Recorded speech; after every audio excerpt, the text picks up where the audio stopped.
Vinicius Junior might just be the best winger in the world today, but not too long ago, he was just a few games away from becoming one of the biggest flops in Brazilian football history. Now, he's got everything in his locker: goals, assists, dribbles, skills, and the ability to torment defenders week in and week out. But his journey to the top was anything but easy. In fact, Vinicius might have never even gone pro if things had turned out differently. Growing up was tough for Vinicius. He was born in São Gonçalo, one of the poorest areas in Rio de Janeiro, Brazil. His family didn't have much, and at times they struggled to afford basic necessities like food and clothing.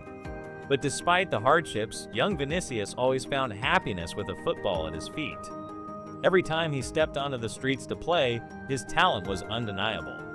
His father and grandfather noticed his passion and raw ability, and they knew he had something special. That's when they made the decision that changed his life, signing him up for the Flamengo Academy. Once he joined Flamengo's academy, it didn't take long for the coaches to recognize his immense talent. Vinicius was different. His pace, dribbling, and technical skills set him apart from his peers.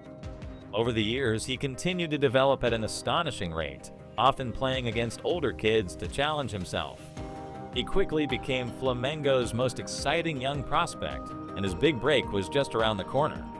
One day, after training, his coach called him in with news that would change his life forever.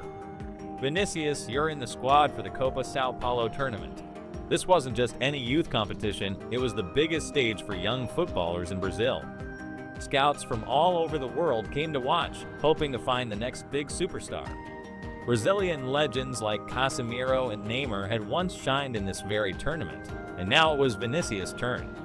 When the tournament began, Vinicius took things to a whole new level. His dazzling performances left scouts stunned, and they immediately began making inquiries about him. But when they learned his age, they were absolutely shocked. Most players in the tournament were 19 years old, but Vinicius was just 16.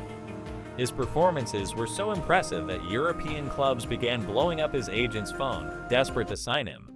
But Vinicius had his sights set on an even bigger milestone. After the tournament, he received an email that confirmed his rapid rise to stardom. "Congratulations, Vinicius Junior. You've been selected to represent Brazil in the U17 South American Championships." He dominated that tournament as well, finishing as the best player. At this point, two of Europe's biggest clubs were locked in a bidding war for his signature, but when Real Madrid came knocking with a record-breaking $45 million offer, Vinicius knew it was time to take the next step. There was just one problem. Vinicius was still underage and had yet to even debut for Flamengo's senior team. He had to wait a couple of years before making the move to Spain. During that time, he continued to develop at Flamengo, proving exactly why Madrid had invested so heavily in him. In July 2018, Vinicius finally turned 18 and officially joined Real Madrid. But he soon realized he was stepping into the biggest challenge of his life. Madrid was in a transition phase. Club legend Cristiano Ronaldo had just left, and manager Zinedine Zidane had resigned. The team was struggling, and despite being just a teenager, Vinicius was expected to help fill the void left by CR7.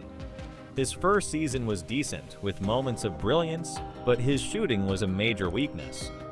Defenders knew he could dribble, but his finishing was so poor that he often wasted big chances. Critics and fans quickly turned against him, and it got so bad that during a Champions League match, teammate Karim Benzema was caught on camera saying, "Don't pass to Vinicius. I swear on my mother's life, he's playing against us." Instead of letting the negativity destroy him, Vinicius made a decision that changed his career forever. In the summer of 2021, instead of taking a vacation, Vinicius completely changed his lifestyle. He hired a personal chef, revamped his diet, and got a private trainer to improve his fitness. The results were almost immediate. Under new manager Carlo Ancelotti, a different Vinicius emerged. He scored 3 goals in his first 2 games of the season and quickly became one of the best players in the world. His link-up with Benzema was incredible, and he even led Madrid to a Champions League victory, scoring the winning goal in the final against Liverpool. Vinicius hasn't looked back since. He has continued dominating defenses, stepping up in big games, and carrying Madrid whenever needed. His performances at the 2022 FIFA World Cup gave Brazil fans hope for the future, and his impact has been undeniable.